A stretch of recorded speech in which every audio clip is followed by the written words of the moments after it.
প্রচণ্ড গরমে যখন ওষ্ঠাগত প্রাণ, তখন টিউবওয়েলের ওপর নির্ভরশীল গ্রামের মানুষ। টিউবওয়েলের এই পানিতে বিষ রয়েছে, এমন আতঙ্ক ছড়িয়ে পড়েছে ফরিদপুরের সালথা উপজেলায়। রোববার রামকান্তপুর সরকারি প্রাথমিক বিদ্যালয়ের শিক্ষার্থীরা পানি পানের পর অসুস্থ হয়ে পড়েন। সাথে সাথে ৩ শিক্ষক ও ১০ শিক্ষার্থীকে উপজেলা স্বাস্থ্য কমপ্লেক্সে ভর্তি করা হয়।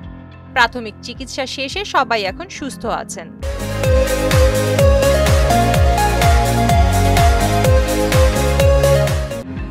তবে হঠাৎ অসুস্থ হয়ে পড়ায় অনেকেই ধারণা করেছিলেন টিউবওয়েলের পানিতে বিষ থাকায় হয়তো এমনটা হয়েছে।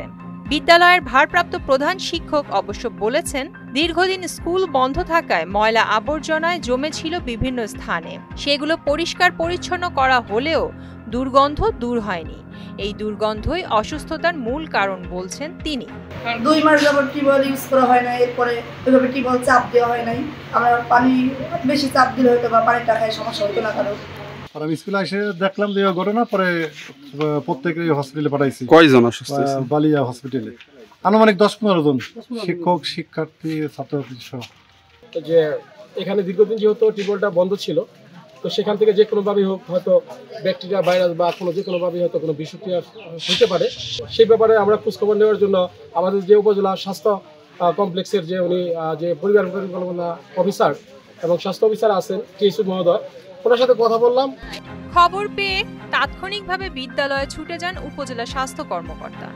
তিনি জানান, পানি খেয়ে নয়, গরমে ও মনের ভয়ে তারা হয়তো অসুস্থ হয়ে পড়েছেন। টিউবওয়েলের পানিতে কোনো ধরনের বিষক্রিয়া পাওয়া যায়নি বলেও জানান এই কর্মকর্তা। সিমটম ছিল যে তাদের কারো বমির ব্যাগ হচ্ছে, কেউ বমি করেছে। তো আমরা এখানে জরুরি বিভাগে তাদেরকে চিকিৎসা দিয়েছি, তবে কারোর মধ্যে বিষক্রিয়ার কোনো লক্ষণ আমাদের কাছে পরিলক্ষিত হয়নি।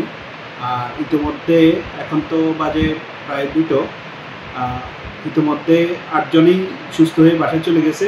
আর 2 জনের অবস্থাও আমি সর্বশেষ কিছুক্ষণ আগে দেখে এসেছি, ওরাও ভালো আছে। হয়তো কিছুক্ষণের মধ্যে তারাও বাসায় চলে যেতে পারবে।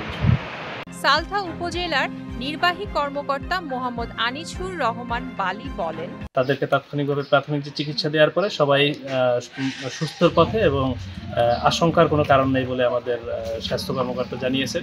একই সাথে এখানে যে পানি সেটি আমরা পরীক্ষা করে দেখব এবং এই ছাত্রছাত্রীরা যেন নিরাপদ পানি আগামীকাল থেকেই পেতে পারে সেজন্য আমাদের প্রশাসন তাৎক্ষণিকভাবে ব্যবস্থা গ্রহণ করবে। প্রিয়াঙ্কা ঘোষ, নিতু, মোহনা ডিজিটাল।